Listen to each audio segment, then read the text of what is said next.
A mammal is a kind of animal, but not all animals are mammals. There are certain characteristics that animals must have to be a mammal, linked to how their bodies work. Most mammals give birth to live young, with the young feeding on their mother's milk. There are, however, exceptions to this, one of them being the platypus, which is a mammal but actually lays eggs. Mammals are warm-blooded, and they control their body temperatures by doing things like sweating, shivering, or even panting. Mammals have hair or fur to help control their body temperature, and this can look different depending on the mammal. Even dolphin calves are born with hair, which falls off as they get older. Mammals have backbones and bony skeletons, and they look different depending on the mammal.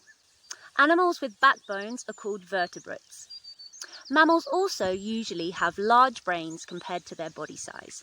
Mammals move in different ways, some on 2 legs, some on 4, some even fly like bats or have flippers and swim like dolphins and whales. There are over 5,000 known mammal species on Earth.